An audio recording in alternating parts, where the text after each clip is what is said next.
August the 30th, 2022. I'm Dana Durnford. Welcome, everybody. The live stream wouldn't go live just then. Technicality that I've never seen before, so... And the video last night is missing. I played a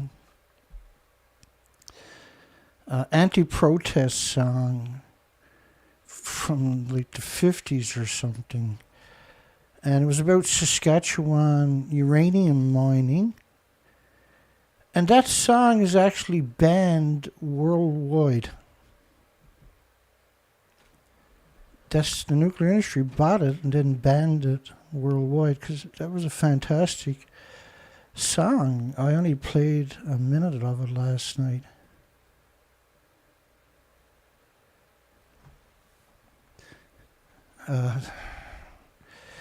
What are we going to do about the International Atomic Energy Agency? They're not an agency, they're a part of a military-industrial complex known as United Nations. We can't have a future with this organization. This organization doesn't have a right to exist. And they make the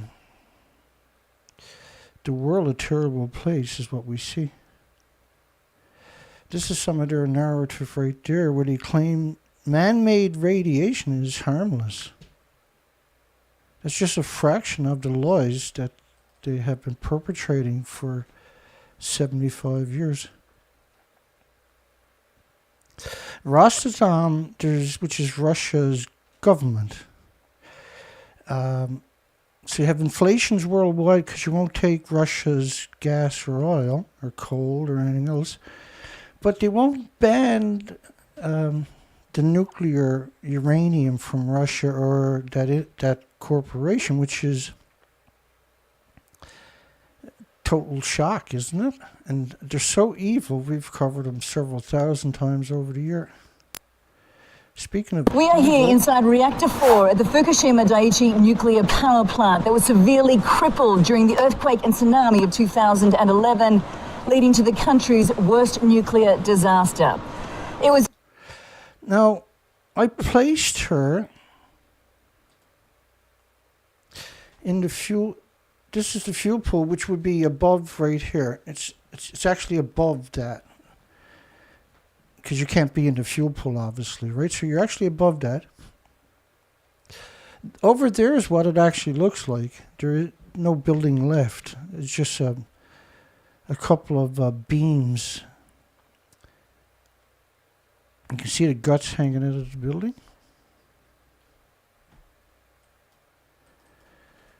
Now, that was 3 years later, by the way, when you seen her. This is 7 years later, where you actually can't even go into the control room, which is not tied onto the nuclear plant itself. This was the first time in 7 years they went in the control room, but we're supposed to believe that she's inside the fuel pool of a building that don't exist. Time seemed to have stopped inside the main control room for the Fukushima Daiichi nuclear power plant's reactor 3-4. This is how Kyoto's news reporters felt when they recently became the first journalists to enter the facility since 2011. Since 2011. So they claimed they went into the reactor 4 in 2014. And the accident happened in 2011. Well, it wasn't really an accident. They built it in an earthquake-prone country with 5,000 earthquakes a year on an actual fault line. That's the nuclear industry. That's what it does, right? There's no logic or don't expect it to make any sense. Here's a typical nuclear industry.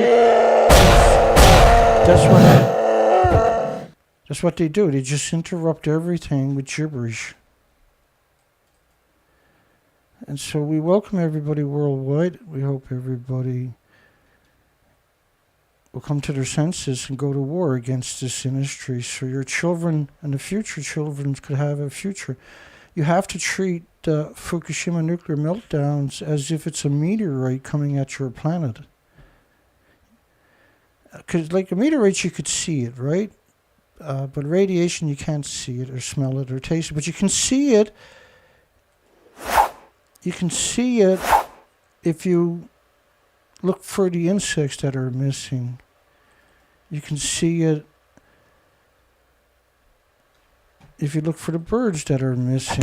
I'm on YouTube, I apologize, but it's free and it works perfect on everybody's devices, tablets or smartphones, computers, large screen TVs. It works perfect, right? And don't forget, don't bother subscribing, but if you do, click the bell so you can find me. It's better to put me in your bookmarks than it is to subscribe. And give us a thumbs up whenever possible if you think about it, because the industry will censor most of them. If you're trying to do something, you can chop up my videos and put little blurps out on the hundreds and hundreds of social media sites that are available, and just make 7,000 copies and just post it everywhere. The Hulk was created by the nuclear industry, same as Spider-Man, to manipulate you in increments over decades as you grew up. And now you grow up and you buy your children Superman and the Hulk backpacks. Wonder Woman and Superman are not going to fix any of your problems. But they have diluted what your children see as a hero. You're no longer seen as a hero to your child because you have an absurd amount of fake heroes. And children are being taught that unless you have magical Hollywood powers, then your grandparents are no longer their heroes. And that's breaking the chain of reality. In fact, there's so many heroes, I can't even name all of them.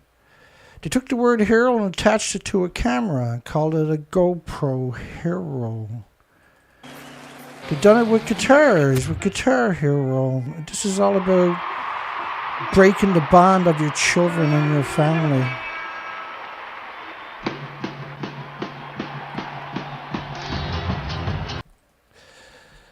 And even King Kong is a hero, but not their grandparents. The average child knows everything about 200 brands, shoes, t-shirts, hats, you name it. But they don't know the name of the pet next door or the birthdays of their parents. But they know every significant day of 200 corporations. That's how effective the industry actually is. Fukushima town evacuation order was lifted 11 years after. Now this is not true, obviously. It's 80% of the town is still, over 80% of the town is off limit. And so we have a poll. Would you live in a radioactive town where 80% of it is too deadly to breathe the air in? Because that's actually how radiation works. And a few people accidentally voted yes, and that happens sometimes, right?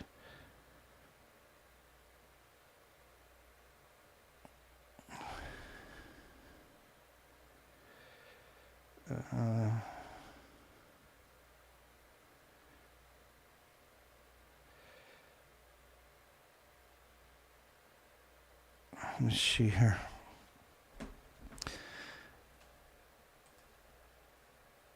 Fukushima town evacuation order lifted 11 years after. This is just an absurd story.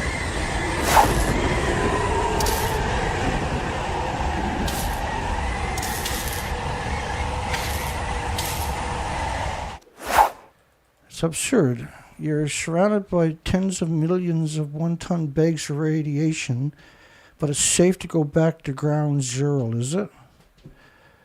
Futaba, which is actually attached, and so is Okuma, on the other side of the nuclear power plant. They've been abandoned. The government doesn't live there, but they want your friends and loved ones and relatives to move back there. Return to some area, some parts. This is the strangest thing imaginable. There's so much radiation in Fukushima, you can actually see it from the space station. Sorry, never done my homework again. Fukushima town evacuation order lifted 11 years later for the first time. It gets better, bear with me. As Japan eyes atomic power again. Now, they admit to 30 million one-ton bags. We don't trust them, so I actually went there and counted them. 29,999,999, 30 million. Yeah, so I checked it. They actually got 30 million. It took me almost 300 years to count them all. A major milestone for cleaning up the worst atomic disaster in decades. Because they have disasters regularly, right? These are disease factories. 11 years after Fukushima disaster, Japan lifts evacuation orders. According to the study conducted last year, 60% of the residents had made the decision not to go back to the nuclear wasteland, outnumbering the incompetent 11% who had shown a desire. And whoever wrote that sentence should lose their fingers. Over 80% of the nuclear wasteland, known as Futaba, is still classified as difficult to return.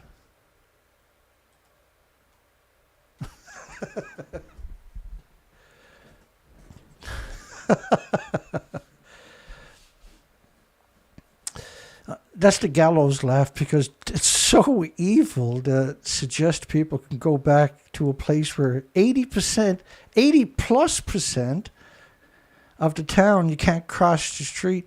But see, radiation is not inert, right? It's pulsing energy almost at the speed of light every second.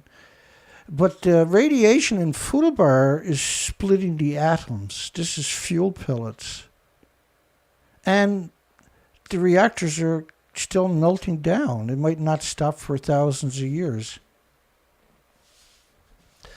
It shows you that the country should be invaded and taken over. The country is incompetent. It's incapable of doing anything moral. It's completely out of control. You can't move people. Like, it's less radiation to go live at one of your nuclear dumps in America than it is to live in that town. You get less radiation living in the nuclear in Hanford than you will from if you live at the nuclear community they want you to move back into called Futaba in Okuma. And if you know anything about Hanford, you know how bizarre that statement is. Like, you know, at some point you're going to have to make a stand. At some point you're going to have to say vehemently that this is, absurd. This is criminal, what they're doing, by the way. It's 100% criminal. If I had a nuclear dump I had a nuclear dump here in Canada, and I was running the site, and I started moving people into the dump. Say 80% of it was highly radioactive. The other 20% was radioactive, but not as high as the other 80%. And if I suggested that people would move into that 20%, the entire planet would lose its mind. The problem is we have no journalists on the planet at all. We have this public relation bizarre gobblish machine they call media, but it's not obviously not a media. This is a huge media. WION, that's a massive media. 80% of the Futaba's total land area is still classified as a nuclear wasteland where you can't go back. A difficult to return zone is a polite way. Polite is not even the right word here. It's it should be called a dangerous, lethal no-go zone. So 80% of the town is a dangerous, lethal no-go zone. The other 20% is a lethal no-go zone. You can't, you're in the middle of a nuclear wasteland. There's no way to avoid the radiation. The so-called 20% is a little bit less radioactive than the other 80% that's a no-go zone. Radiation is airborne. It's constantly migrating with wind and with rain, through evaporation, through the morning dew. It's brought. These isotopes are brought back to the surface by plants constantly. That are the reactors are melting down right alongside of it. They have that whole prefecture is one great big nuclear wasteland. And to suggest that people go back to 20% and not cross the street and somehow they're going to be safe means that we have to destroy the nuclear industry. It is ready and willing to destroy everything and everybody when it gets to that stage here. That sentence is inconceivable pre-Fukushima. And what's the point of a university if they're not going to challenge stuff like that? What's the point of, where's Greenpeace, for instance, right? Where is the NGOs? Where is the celebrities? Where are the musicians? Where are the influencers? There's nobody on the planet. Only this one video right here is the only place on the entire planet where somebody's asking a question going, hey, guess what? This is not probably a good idea.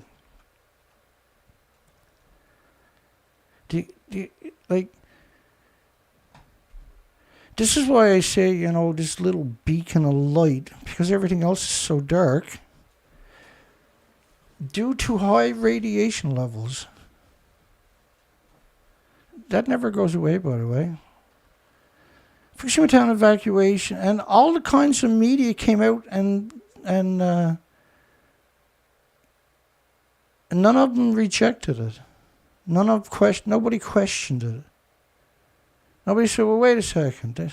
There's a nuclear meltdown 2 miles away. Still melting down. You couldn't get into the control room for 7 years, but even then you had to wear garbage gear, which is not the appropriate gear for doing what they were doing, and go in, spend 2 minutes, and never go back again. If Japan doesn't recognize that the nuclear industry is actually insane, if the nuclear industry doesn't recognize that it's insane, does that mean that it's not? A barricade bars entry to a designated area in the Fukushima prefecture town of Futaba. The town hosted disabled, which is, these are nuclear meltdowns, not disabled, it's a nuclear meltdowns. Finally lifted his evacuation order is not what they've done. They're trying to trick the complacent people into going in and harming themselves. And they would be happy if children would go back there. That would make them actually happy, because they can pretend that way that everything is okay. But why not take the child and put them on an altar and cut their throat, because it's the same thing. More than 300,000 people living near the nuclear plant was forced to evacuate. It's very, they also admit that thousands more did so voluntarily. That 1,000 being another almost 190,000 more. It was actually 490,000 people evacuated.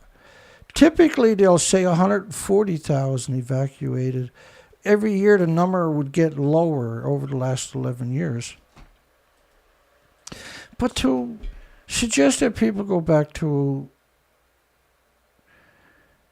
an absurd amount of radioactivity alongside of ongoing nuclear meltdowns, this is how you lose faith in humanity. There obviously is no humanity, particularly for journalists and academics and professors. Photos from the town shows empty shops, houses, temples, which bear external damage, collapsed roofs, broken windows. The streets are empty, not largely empty, they're empty. Abandoned cars and trucks sit in field covered in grime and dust.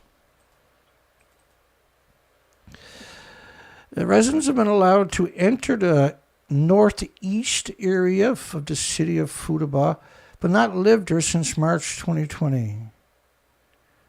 In order to try to make nuclear not look as evil as it actually is, where experts said radiation levels do not exceed 20 millisieverts per year. Well, you don't use millisieverts at a nuclear accident like that. You're going to measure it in atomic decays per second and becquerels. Which is 20,000 millisieverts, by the way, which is or microsieverts. That level is equivalent to 2 full body scans. No, like, you're breathing in atoms. You're sequestering in your body every second you're there. Every single atom is going to be under siege for the rest of their lives. And what I mean by that, it's going to be attacked by white blood cells because it's a foreign object. And the immune system doesn't have a trigger for it to defend against it. So it attacks it with white blood cells for the rest of their lives. Eventually, that's called leukemia, because you have more white blood cells than red blood cells. Because for white blood cells to exist, you have to displace the red blood cells. And the red blood cells carry oxygen and nutrition throughout your body. So the more radiation in your body, the more lethargic you become, because you don't have oxygen and nutrition the proper amount. And if you stay in that environment, there's only one outcome. You're going to get sick and die from up to 1,800 illnesses. But, in that environment, you expect to see leukemia, which is more white blood cells than red blood cells. So eventually you hypoxia because you have a lack of oxygen. That level, what your body breaks down, becomes more susceptible because its immune system is completely compromised, and so a little infection or a flu or bacteria or virus can take you out that was normally harmless. That level is equivalent to 2 full body can. So what they're saying is there's no radioactive fallout. You're just getting gamma shines, X-rays, and neutrons bursts, which is, again, they picked up officially 30 million one-ton bags. and some suggest it's 60 million. That was just 3% of the land in that single prefecture. Remember, the food was banned from 14 prefectures, not just Fukushima, for over a decade by 55 countries. Not Canada, but everybody else. And so Japan couldn't ship it anywhere, only to Canada, which is why everybody in Canada is sick. That level is equivalent to 2 full body scans. That's a bald-faced lie to suggest that breathing in radiation all day, every day is not happening, and that you're just... The industry is completely out of control. There's no checks and balances, no moral compasses. International safety watchdogs recommended should be the limit of the individual's annual exposure. The International Safety Watchdog is a military-industrial complex. IAEA is the part of the military-industrial complex, aka the New World Order, according to George Bush Sr., known as United Nations. This is 195 militaries. This is enemy number one of every species on this planet, is that rogue military-industrial complex known as UN and NATO. It remains unclear, however, how many people will return and how long the town will take to recover. If you were to magically just take everything off the nuclear power plant site and disappear it,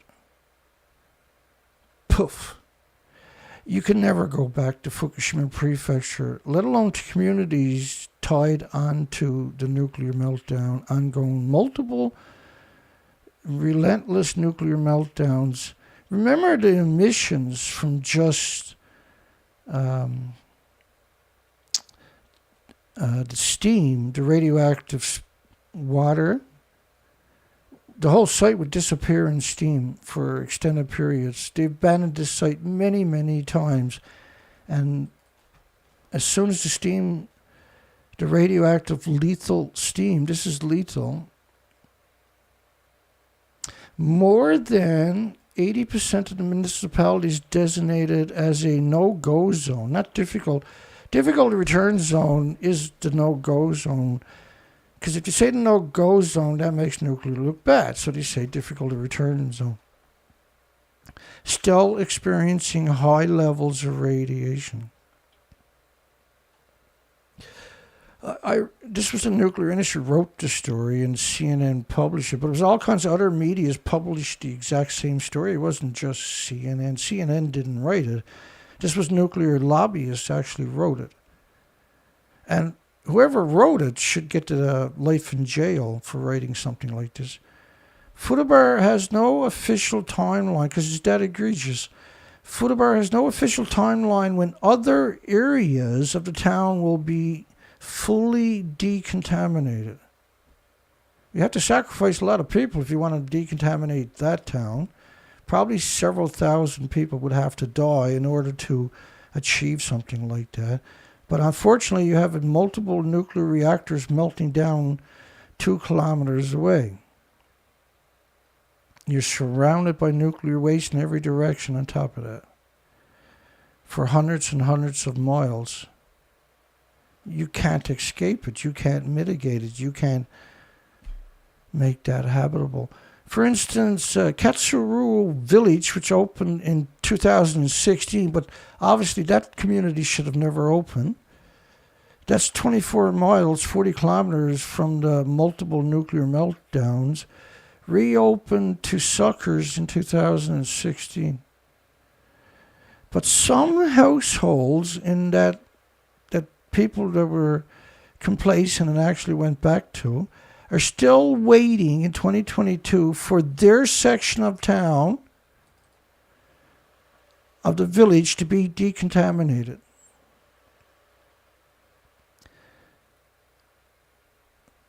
Such an evil thing to do that to people. It's cruel on a whole different level. And the people that which was the nuclear industry, nuclear lobbying groups worldwide, which acts as one, they do this in increments, and then other people become complacent and will move back too. See, there's no way to avoid short life, and a short life full of misery and unexplained illnesses. But some households are still waiting for their section of the nuclear wasteland to be decontaminated that are living in the nuclear wasteland. We don't have a right to pass on and leave this to another generation. We don't. We do have a responsibility that we're obligated through our constitutions and Bill of Rights and Magna Cartas. We are obligated, it's our obligation to stand tall and fight back. We are not entitled to sit in silence. That is not a human thing to do. I don't do this for the fame and fortune. I do this because it's a brutal, difficult, endless, hopeless road that, methodically taken, can change the world for better in the future by educating the population and creating a resistance that should exist but doesn't exist. Because only an informed population can challenge this evil. This is actual evil. There's no redeeming qualities to the nuclear industry. It's actually evil. It has no issues with exterminating all the species. This is evil. It doesn't know what beauty is. It doesn't look at a butterfly and think that's beautiful. It doesn't see. It sees it as ugly. That is the nuclear industry. Others may still have concerns about radiation. Can you imagine what kind of revolting parasite that person is who wrote that statement there?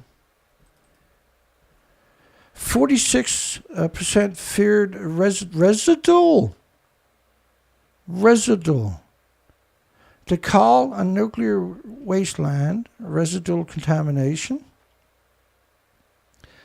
It's really hard not to say the things that should be said. I would love to meet this person that wrote that. I really would. I'd change their life right away, I can guarantee you. I'd waterboard them at least 200 times. Fukushima town lifts evacuation order, allowing complacent victims to go back to a nuclear wasteland. Fukushima nuclear plant town sheds evacuation orders for after 11 years. So why don't we have journalists? Where is the journalists?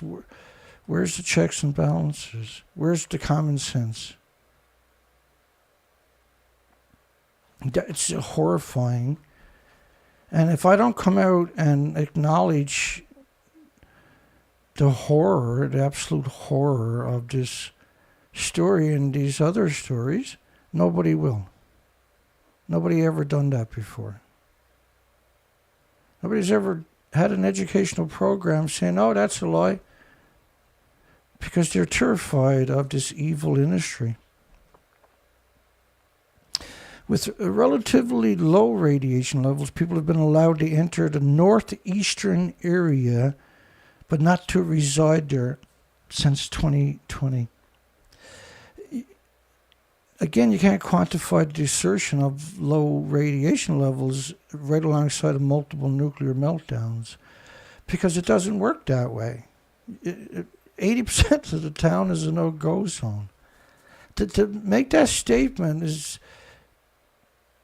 You're not a human. You're no longer a human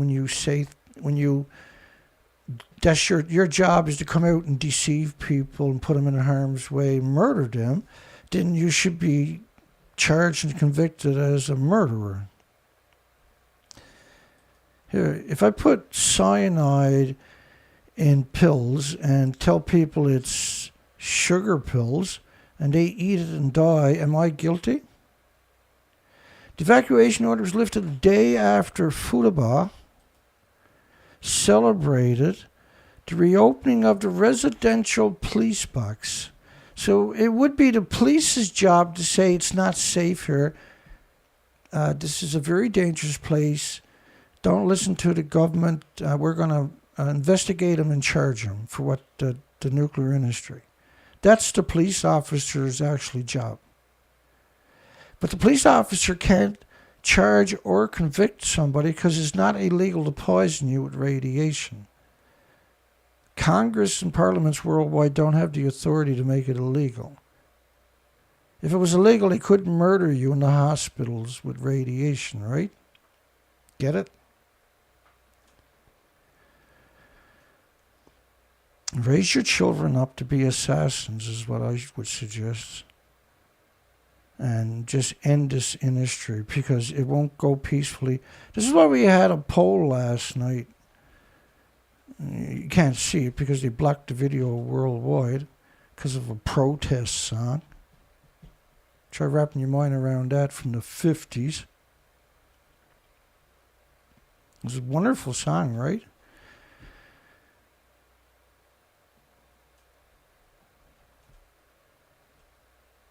Police box,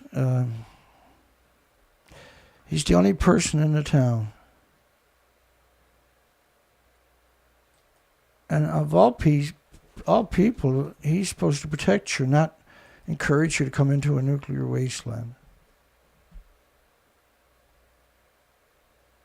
So if there's patriots in Japan, why ain't they getting rid of these monsters? There's not that many of them.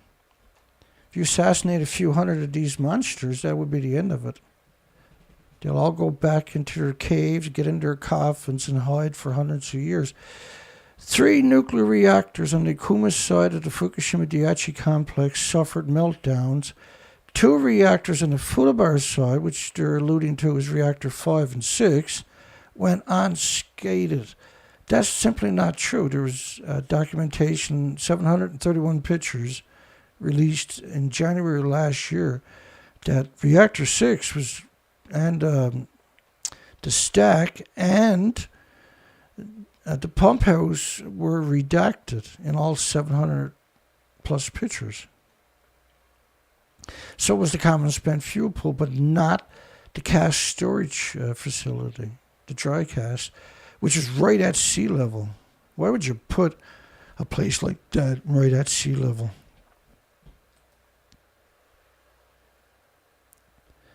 The government is considering fund to help Fukushima fishery operators. Now this is a separate fund. There's an original fund where they're going to buy the fish from the fishermen if they can't sell it. They're going to freeze it, wait for people to stop worrying, and then sell the radioactive fish.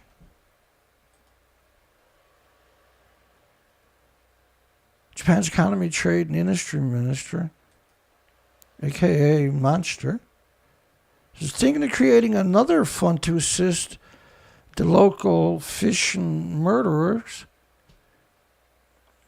after the first off, the water, there is no treated water. The Rivas system, filtration system from France didn't work. The ELP system from Toshiba didn't work.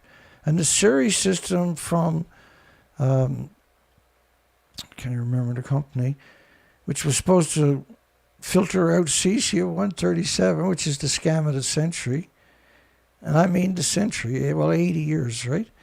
That can't work. Your filter becomes so radioactive after 20 minutes you can't get back in the building. After a few hours you can't get within sight of the building. You can't filter radiation. You accumulate it, it'll turn into a chain reaction. The filter will melt down. You can't put that kind of radiation in a single spot. That's a chain reaction, right? Because the neutrons are going to be there, and they're never going to stop doing what they do, which means you're going to have a chain reaction. So the filtration system will melt down right away. Help protect the operators from possible damage to their reputation caused by the multiple nuclear meltdowns releases. The tanks, as far as I can tell over the years, because you had 1,000 tanks in 2013, 1,000 tanks in 2014, 1,000 tanks in 2016, 1,000 tanks in 2017, 1,000 tanks in 2018, 1,000 tanks in 2019, 1,000 tanks in 2020, 1,000 tanks in 2021, 1,000 tanks in 2022. How many tanks did you fill up in the last 9 years? The tanks are there to trick you into thinking they didn't kill the Pacific Ocean, which, of course, they did. And, 2 billion people are dependent upon the Pacific Ocean, right? So there's a big incentive to hoodwink the planet. And this is what they do. He said he will work to launch the fund to make sure the local murderers can continue to murder with a sense of reassurance about murdering more in the future with radioactive food.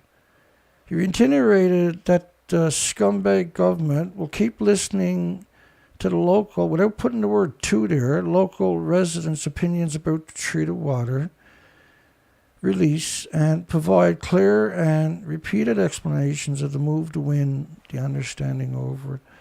Whoever wrote that should have their ears pulled off. He said the evacuation order's end is a major milestone. Again, this is nonsense. This is a major slaughter to send people into a nuclear wasteland with multiple nuclear reactors still melting down right alongside of them. Japan eyes fund for fishers. The action plan newly stipulates that the government will introduce measures continuously to realize sustainable fishing operations through the use of the fund because of reputational damage. This is the second fund, by the way. It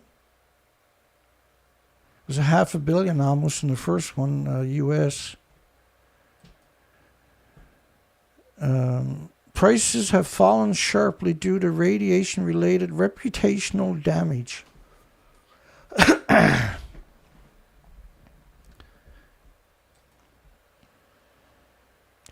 We'll thoroughly check the safety related to the water release. Look, if you go to my playlist, I have hours and hours of presentation just on the tanks. You see playlist on the tanks? Each one of those will just wake you up, hopefully, if you haven't been damaged by the industry too much. Well, if you watch the video, you got to wake up. There's no way to ignore the facts. We don't deal in conjectures and opinions. We just deal in facts. And if they dealt in facts, I wouldn't have to run myself into the ground, would I? We're days away from a Diablo Canyon decision. Here's why one side has a better argument. We covered that last night. So Diablo Canyon is going to be open for 3 more years. There's plenty of time. Like in the last 12 months, or in 12 months of 2021, there was 291 gigawatts of renewable energy online. That's equal to 333 nuclear power plants were the renewables. If they wanted to replace a power plant with enough renewables, they could in a 12-month period, let alone 3 years that they have. And you can dig mine shafts and use compressed air in your big 1,000-foot mine shafts, tunnels, for storage, for energy storage. So you just use compressors to pump air into your mine shafts. It's stupid simple, actually, see? or there's many other ways to store energy. They'll only acknowledge batteries, which is designed so that it can't happen. So that renewables can't do the whole cycle with peak power. And peak power, generally what peak power is, the 6 to 8 hours a day where the most electricity is used. So that's what storage can accomplish, which makes everything else obsolete right away once you accomplish it. And Canada located $4 billion last year for storage for renewables. Bruce Power took all $4 billion, $4 billion. $4 billion. Bruce Power took all $4 billion so the renewable industry couldn't have storage. All $4 billion. $4 billion to get pumped hydro storage for a nuclear power plant that doesn't need pumped hydro storage, obviously. There's evil, and evil has nothing on nuclear.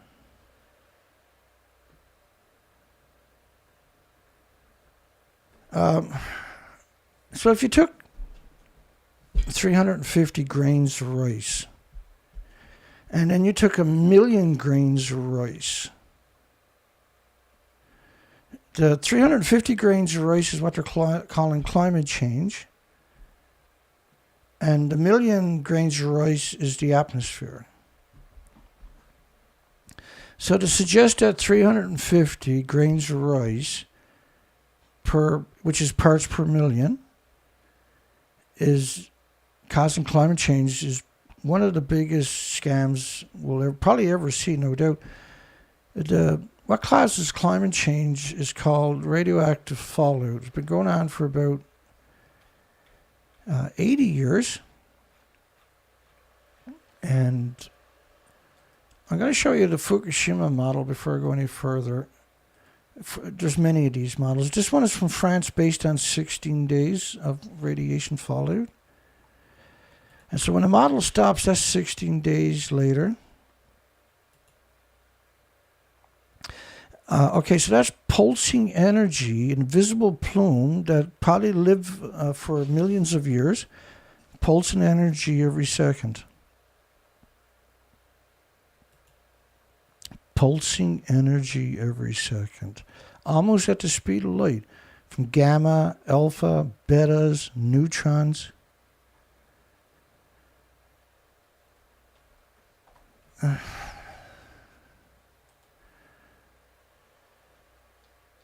How's our poll doing tonight? 43 votes. 86% of the people said they wouldn't live in a radioactive town where 80% of it is too deadly to breathe the air, which is appropriate. What if chemtrails is an effort to stabilize the radiation in our atmosphere?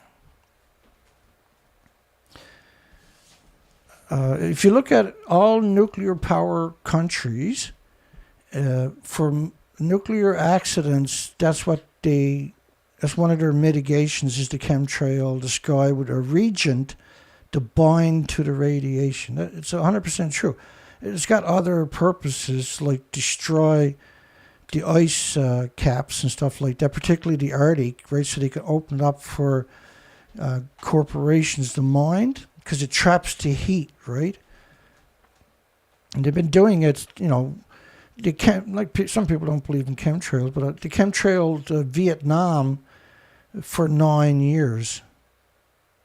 And they defoliaged every tree and bush, you name it, in the country. Chemtrails were used to make rain over Ho Chi Minh Trail in Vietnam in the 70s.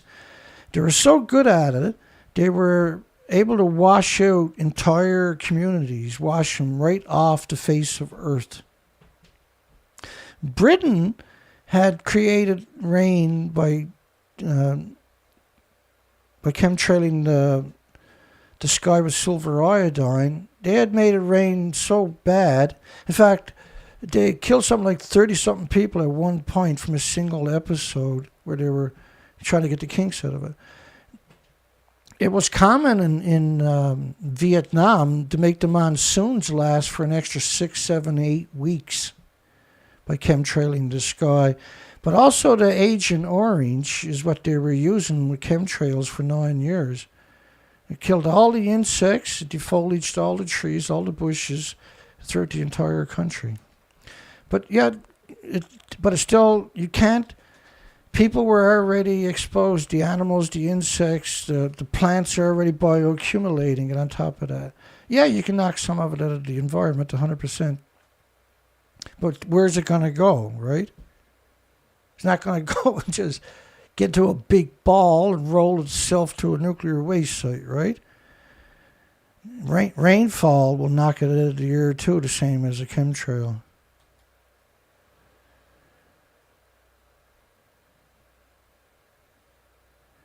Gaff of the week, nuclear is no problem at all. March the 17th, 2011. At a little noticed public hearing in the State House Energy Technology Communication Committees last week, representatives from the U.S. nuclear industry touted nuclear power is the most important industry in the history of humanity. This was 6 days after Fukushima tsunami, and 1 day after Reactor 4 blew up. When pressed about the news coming out of Japan, reassured committee members there was absolutely no risk of a nuclear meltdown from reactors, despite the fact that 4 were melting down when they said it. Which, by the way, we've never seen that on the planet where multiple reactors had melted down at the same time. When you think of Chernobyl, each reactor in Japan is 720 tons, not counting decades of fuel pools at the top of the buildings that were lost too. Chernobyl was a 200-ton, mostly a moderator of graphite. Japan's are pure uranium plutonium. One of them was mixed oxide fuel.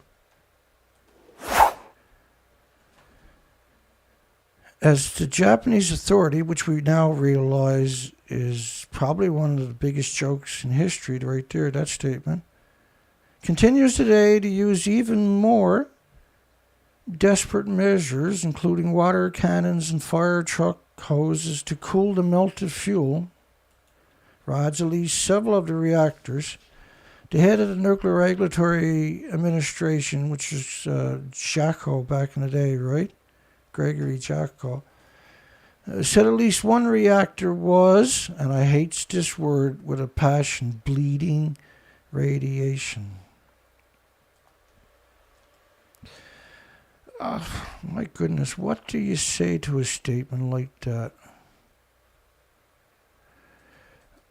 Let me try to give you some comprehension of what we're actually talking about.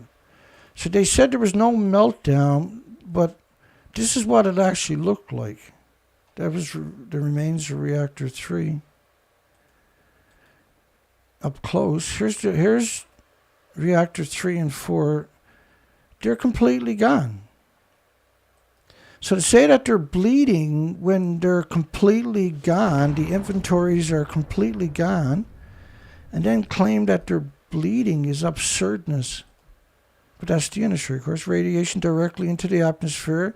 Extremely high radiation levels near the plant could make it impossible to continue, which it did, trying to cool the reactors. The helicopters couldn't even throw water on them. After representatives of the nuke-tart industry touted the industry's safety records, working at a nuclear plant is safer than working at Toys R Us.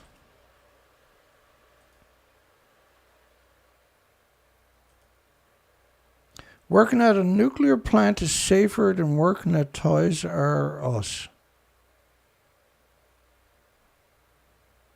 You know who said that? That was James Concra from Forbes. He used to be the Hanford lab director.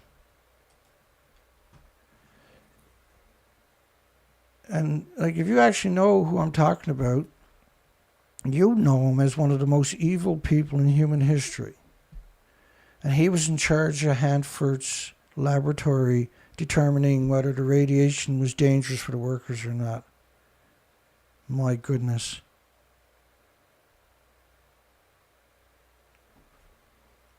That actually made me throw up when I originally read it. It made me that sick. Monster James Congress added, I'm very happy that Japan has 26% nuclear because those will not be the problem. When you see the pictures of things burning in Japan, it won't be nuclear. It'll be the gas fire plants and things like that. Nuclear is no problem at all.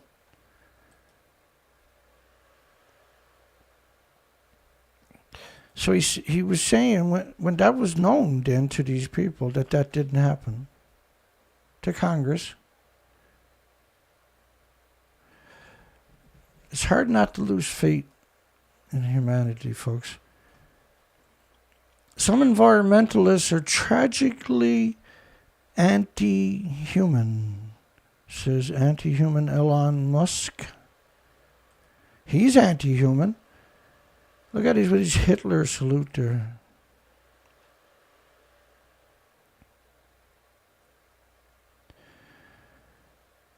If you own that shop, would you say nuclear? No, he's probably talking about, if you wanted to be honest, he'd have to be talking about environmental progress and James Conker and Rod Adams. In July this year, he said, I am also really pro-nuclear. Now, that whole story was based on a little tiny tweet that he made. Multiple medias ran with that story. There was different itinerations of it.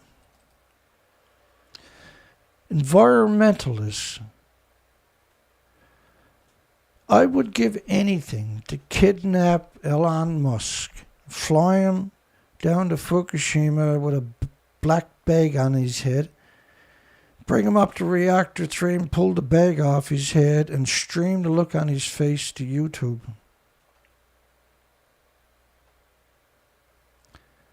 He would kill you right on the spot if he could.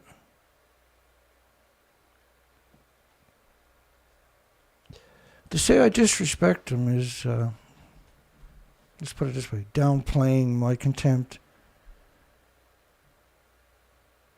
As Taiwan pro-democracy,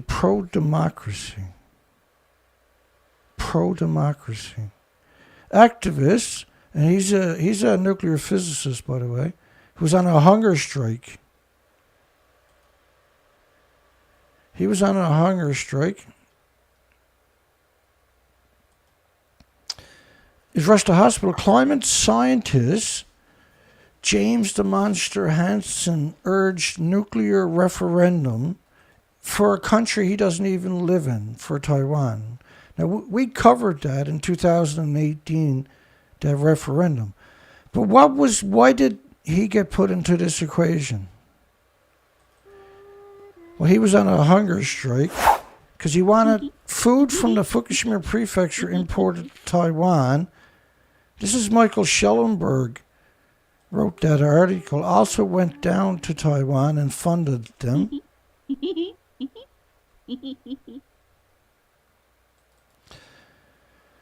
And the world's media came on board, of course, because he's pro-nuclear.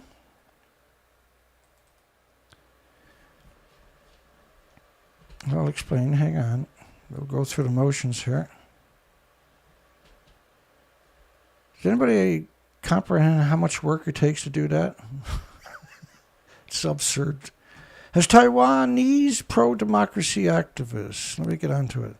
In response, top climate creature James Hansen and Richard Rhodes, New York Times best-selling Scumbag, Harvard professor Stephen Scumbag, and leading environmentalists from around the world sent an open letter to the Taiwanese president urging that she allowed the nuclear referendum to go ahead.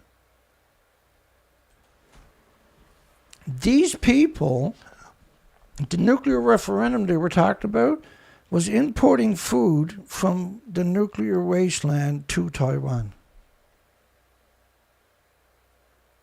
Right? And they give these people incredible accolades so that the average person thinks, well, they're really smart people, Dana. Okay. Now, what was Hansen doing there? Hansen was there to pick up $1.34 million cash award known as the Asian Nobel Prize.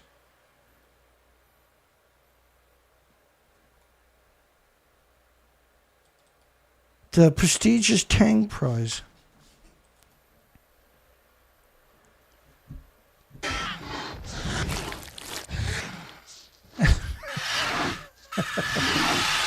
I can't resist it sometimes, eh? Because I knew I had this graph of a dinosaur there. If I put a dinosaur I should have had blood squirting out of his head. I apologize, I was complacent. I think nuclear has a bad rap, says Scumbag Elon Musk. People shouldn't turn off nuclear power stations, in my view. Keep your opinion to yourself, pinhead. I'm going to use his picture for target practice for a while from now on.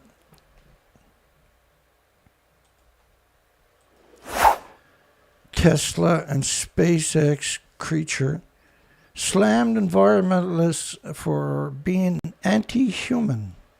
Nuclear is anti-human, right? Nuclear is anti-human as you can get. In a tweet, he got a whole bunch of traction. Look at that. What allows you to tweet, the media extrapolated all kinds of nonsense. And saying that batteries are still ramping up. So he's saying renewables like solar and wind are no good because we don't have batteries. This is supposed to be one of the smartest people on the planet, folks.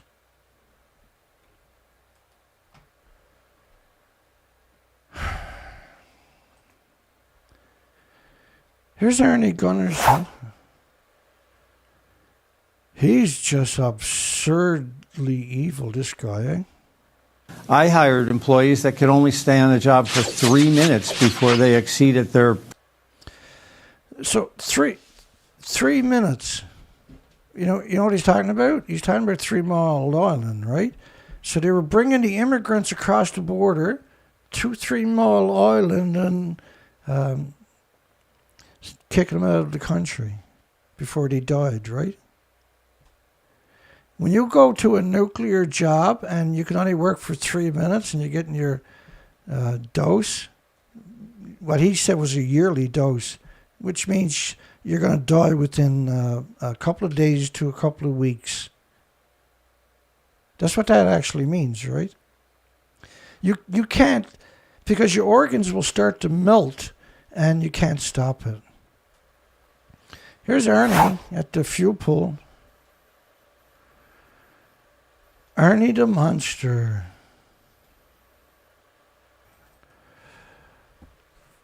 Around-the-clock monitoring of blogs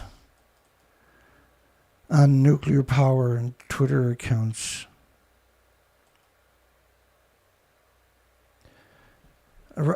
Agency is funding projects to monitor online info about Fukushima, around-the-clock monitoring of people like me. If you're vocal, they actually monitor you 24 hours a day, 7 days a week, 365 days a year.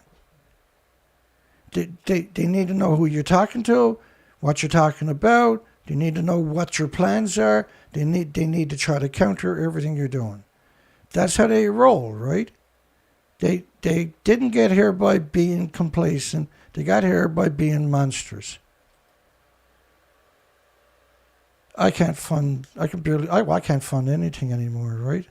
I'm doing everything I can. I'm trying the best I can.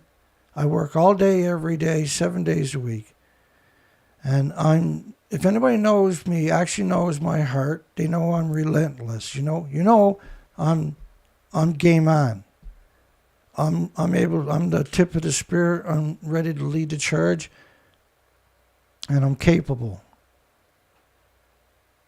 I'm 100% capable of doing what needs to be done, right? It's not a game. And, you know, so I got parts coming in for the boat on Friday so we can put the boat in the water. But I don't got no fuel for the boat. Unless I raise money between now and Thursday, which is the last show of the week, I won't have any money to go on research expeditions. If I was the nuclear industry and I was going to go on a research expedition to downplay it, they would typically give you $4 to $5 million. And there's no accounting when it's all said and done. And I can give you dozens of those examples, by the way. There's no foundations that support me. You know, the world is waiting for someone to show up and do exactly what I'm doing, and then they'll support them, right? And if we can find that person, I'll give them all the equipment I got. I'll give them the boat, the truck, because they can have that. That's a nightmare. I'll give them everything I got if we can find somebody that'll do the job. You know, years ago, I used to do these promotions where I would say, go out on the ocean, on the coastline, and find me, an oasis where life is normal, and I'll give you everything I got. The boat, the truck, all the equipment, and nobody's ever took up that challenge. Ceremony, this was the day before they announced people were free to go back into a nuclear wasteland, but only 20%, less than 20% of the nuclear wasteland community. You can't go across the street and stuff like that. This is absurd because radiation doesn't avoid 20% of the town. Ceremonies held for launch a new town office. Nobody lives there. But they built a government office. People went in there, which were the journalists, to take pictures and say how pretty it was. Not to say it's right alongside of multiple nuclear meltdowns. Here's a spokesperson for Japan, for TEPCO. And let me give you, and I was going to talk about Reactor 4. So I just got to kind of build you a picture. The fuel pools were at the very top of the building. These are big, huge, 190-foot tall buildings, 150 feet wide. And to your left is actually what Reactor 4 looks like. That's the official picture. Now here's the new official picture. He's going to pretend that that doesn't exist. And he was at a press club in the United States telling the press this story that I'm going to show to you. It became the decommissioning stage, or more stable decommissioning stage. And that's that. As I mentioned, the successful completion of the dismantle of the spent fuel from the Unit 4. It's about 1533 bundle from the Unit 4, and we carefully manipulate the machine and successfully remove those fuel to the ground-located pool. Ground-related pool. So look, the picture to the left is the one he's showing you. I put the picture on the right there. But he's claiming that the picture on the left is what it looks like, not the picture on the right.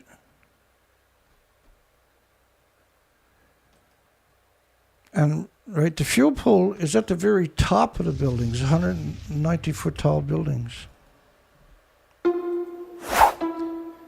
Where I'm standing is on top of what used to be reactor building number 4. The whole of this building was blown apart by a huge explosion. We are here inside Reactor 4 at the Fukushima Daiichi nuclear power plant that was severely crippled during the earthquake and tsunami of 2011. Of the decommissioning work taking place here in Reactor 4. At the end of our tour, we were checked for radiation exposure.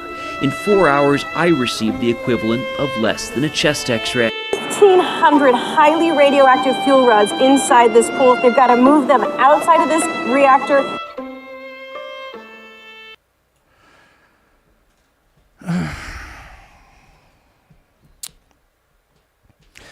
So, this is a really disturbing story here.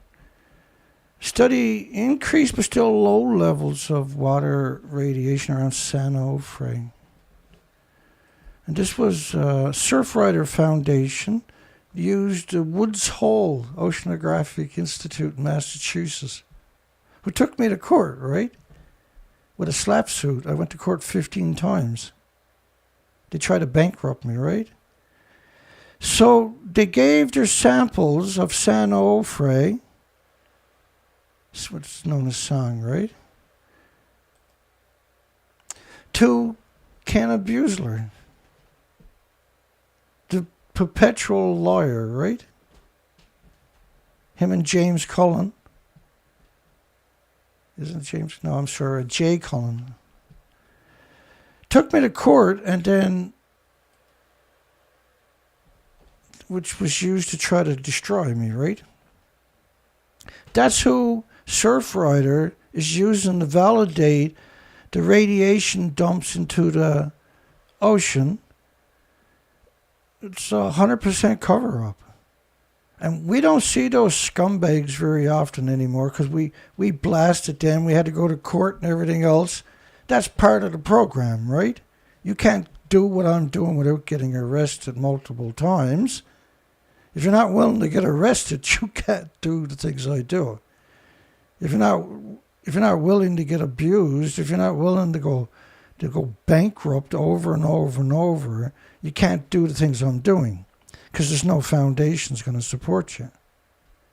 You got to suck it up. And another thing, one of the biggest problems with what I do is I'm not allowed to make a mistake. Which means I got to be accurate 100% of the times. Sprout Physical Uranium Trust was created a year ago. They got $1.8 billion to buy up physical uranium. And of course, when that happened, it was rock bottom prices, right? And so now they created an artificial demand for uranium because there was none on the market.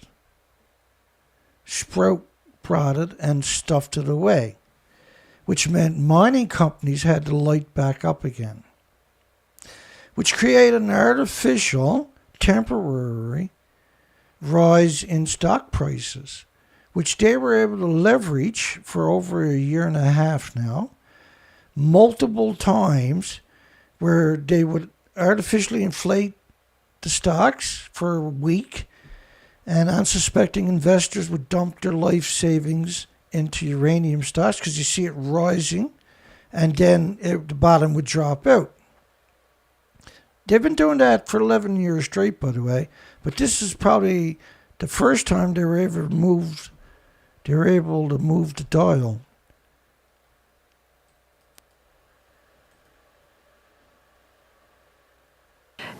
His name is Mr. Bashkuk Tunjak. Earlier this morning, the mandate issued a press release on the situation in Fukushima, and this is one of the cases that's mentioned in the report. In the press release, we're urging the Japanese authorities to halt the relocation of children and women of reproductive age to areas of Fukushima that exceed levels of radiation that were considered safe before the nuclear disaster. After the nuclear disaster, the government of Japan raised the acceptable level of exposure from 1 millisievert per year to 20 millisieverts per year. And we're quite concerned, in particular for the health and well-being of children who may be raised or born in Fukushima. Of course, that got ignored. Don't send children back into harm's way. My Geiger counter was just at 317. So, Sprout Physical Uranium Trust, what they done is the definition of monsters and a Ponzi scheme on top of that. It's 100% criminal. And it's absolutely unequivocally evil to do the things that they done. And they got Forbes in there, I see. And Kitco was out promoting them. I'm not going to go through it tonight because it makes me upset, and I'll cover that maybe tomorrow night. Bert Kittner from Canada. Never mind. Russia to build 2 nuclear reactors in Hungary. Russia's at war. So there should be an embargo also. If you're going to cause inflation worldwide for fuel, might as well embargo the nuclear industry. Nuclear industry, there's zero possibilities they'll embargo any facet of the nuclear industry. Granted a construction license for 2 new reactors at a decrepit facility under a 2014 deal, despite serious delays, the projects were awarded without a tender because Rosatom is going to pay for it. Right? But again, it's not going to happen. Hungary moves ahead with construction of a Russian-built nuclear reactor by Rosatom, which is the Russian government. Because they're kind of like the EDF in France, right? It's the actual government itself. But this renaissance can't happen because renewables are completely able to displace all nuclear, gas, oil, and coal. Not just nuclear, but gas, oil, and coal. But nuclear obviously has to go. And then you see, this is what you call posturing. All of this stuff, by the way, is actually posturing. But there's so much of it, you actually physically can't keep up with it.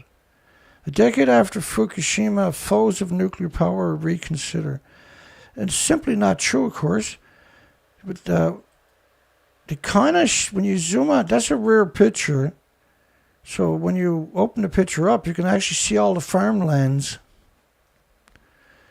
The scariest thing imaginable is a nuclear power plant surrounded by farms. And almost all nuclear power plants are surrounded by farms, as far as you can see. The war in Ukraine is reviving global interest in nuclear power.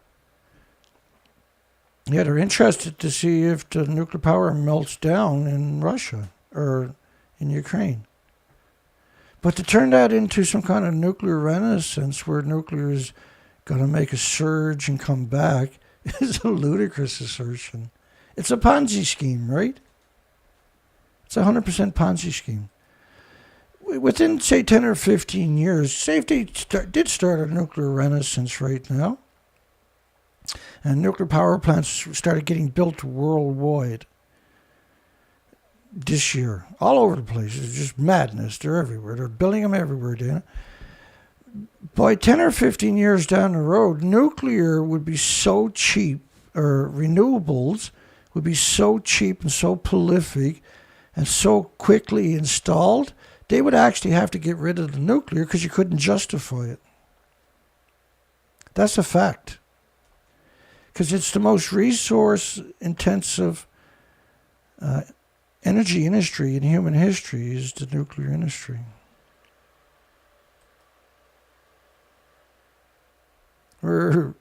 We are in really special times. A Berlin-based climate think tank. I'm a nuclear, anti-nuclear think tank. That's what the nuclear proctologist actually is. I'm the think tank, unfortunately. But I do a pretty good job of disseminating the facts. And there's so many facets of the nuclear industry. There's around 9,000 facets. We breached the majority of them over the years by far. And into great detail, not just blah, blah, blah, blah, blah, but we go into great detail on literally all the facets of the major facets of the industry.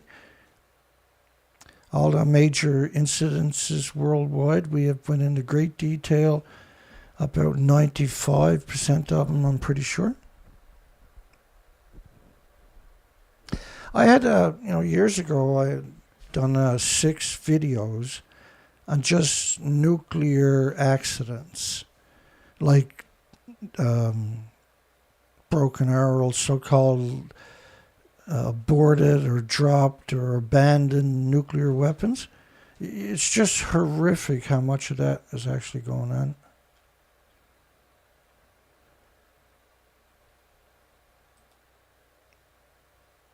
Again, you see this posturing. This is France 24, major media in France. Energy crisis pushes nuclear comeback worldwide. And they always show you this beautiful silhouette type pictures, which is the Isar nuclear power plant in Germany, which actually looks like that, surrounded by farms as far as you can see.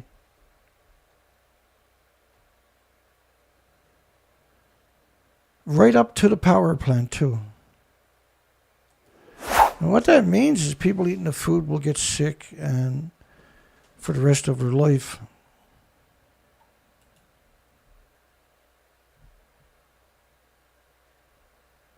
Send them fresh caught radioactive wild boar.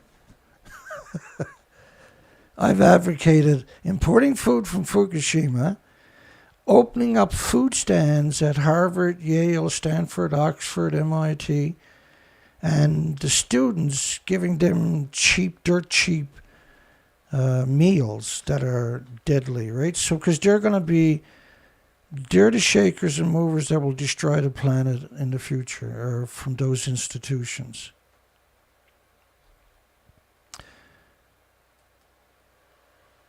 Restored power at Ukraine nuclear plant paves the way for a UN visit. They lost external power, and the media barely opened their mouth. I've never dreamt I would see the day when that wouldn't be frightening, absolute frightening, because they don't want the world to realize how vulnerable the industry actually is. And so they basically just glossed over it and even spun it so that they were claiming, well, the plant can't feed power out. It was an issue. But the issue is your plant will melt down if power doesn't come in.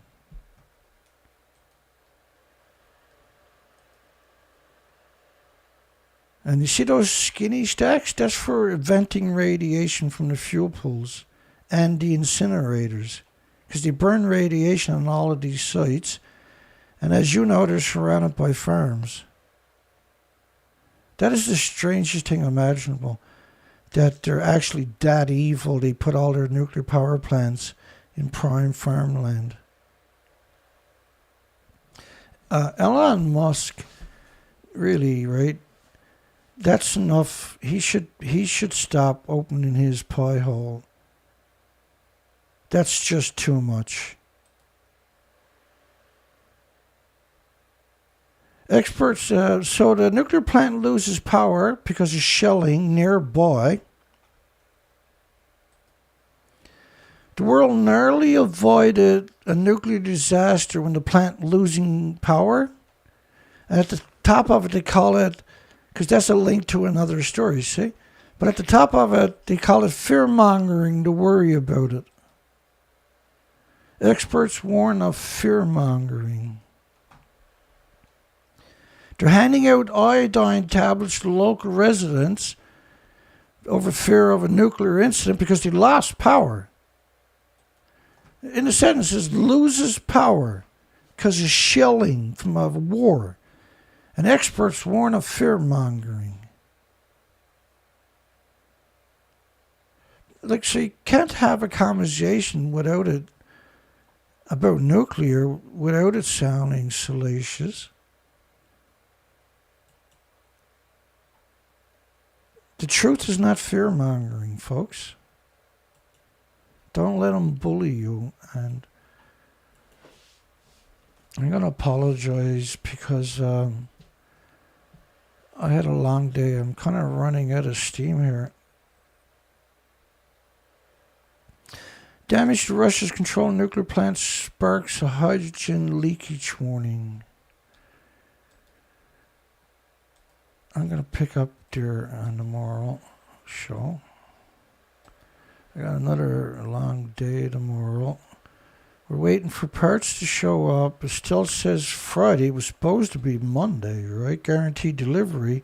I paid the extra $15, Amazon, you bastards. Send me my freaking idler control valve. A little tiny valve they charged almost $400 for it. And you can't even get it. Like, you can put it in any envelope and ship it. They could have had it here after 3 days. I'm going to play some video from the day. That's not it. It's just happened to be cool, that's all. So we got disaster. We've been pushing our equipment for so long, everything is breaking down. It's bound to happen, right? Because, you know, you're looking around a 3,000-pound boat all over God's creation. You're looking around a 1,500-pound trailer with 1,500 pounds on top of it. The quad and the trailer and all the equipment, generators and fuel, and jugs of water and blah, blah, blah, blah. And so last year we broke off 2 springs. Boat springs in the back, we snapped them in 2. And so you're going to get, when you're doing that kind of it's hardcore. And I'm not even healthy, right? But we got no choice. We got to do the species. We got to go out and look at the species. So just entertainment value today. I'm going to show you not a very long bunch of clips of me attempting to replace both of the rotors, which is the drums basically where the calipers grab onto, and then the brake shoes that I replaced 5 weeks ago, by the way, because I just ran into the ground basically, and I make mistakes sometimes, right? I'm just a normal person. That's not one of the videos. We're going to take the idler control valve. That's not the one I wanted to play, but let's play it anyway. This was last week. Located in here. I'll just play a little bit of it. I can't remember this what is the outboard motor. I guess there's nothing, because otherwise it'd be hooked up, right? Theoretically speaking. I don't even know what this is. Hang on. Pop up here.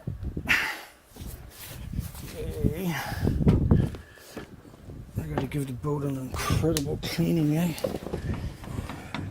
Pop up here, gotta get over there. That's a short video. Let me squat see. Down and take everything off. Okay, I haven't got the idler control arm off in that video. Yeah, it's not off. That don't matter. Let's go on to the next one. Alrighty, so it's... That's today. A few hours ago. August, I guess. We're going to pull that tire off. We got her jacked up. We got the other one right there ready to go. And let's get her done, I suppose. Let's get her done. Pull this baby off. Pull that off. Everything is easier with your...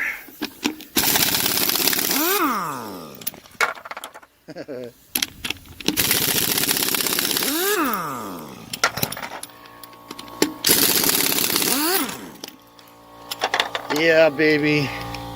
That's what I'm talking about. I'm gonna put my gloves on, I guess. Alright. We got one on. Gotta go get the grease and grease up that one right there again. It's hard to believe they got ate up that much in 5 weeks, eh? I changed them about 5 weeks ago. But because we couldn't afford at the time to do the drums, or the rotors, I actually forgot about it, right? That I didn't change the rotors. Okay, so that's one side. Just lug everything over to the other side. Alrighty. So we gotta do the passenger side, or driver's side now. Okay, passenger side is on. I meant driver, obviously, but... except for the hydraulics. And we broke off a nut. Look at that. Broke that nut off. Right here on the top one. So I gotta drill that. Put it, and we got a tap and die set anyway. Thank goodness, that's like 10 times now we had to use that. We got an extractor. We got 3 different types of extractors. 2 of them should work on that. So I gotta go get a drill, the bits, and there was no pressure on that. That should never have broken off that time. So then we gotta take off and find that nut there after. And we broke off the parking brake. Never broke it off, it fell off. She's pretty. Let's go fix that, I guess. Alright, so we got that out with the extractor right from this one here, rather. And wow. Okay, so I gotta take this one and go replace it. Yabba dabba do. Let's go do that.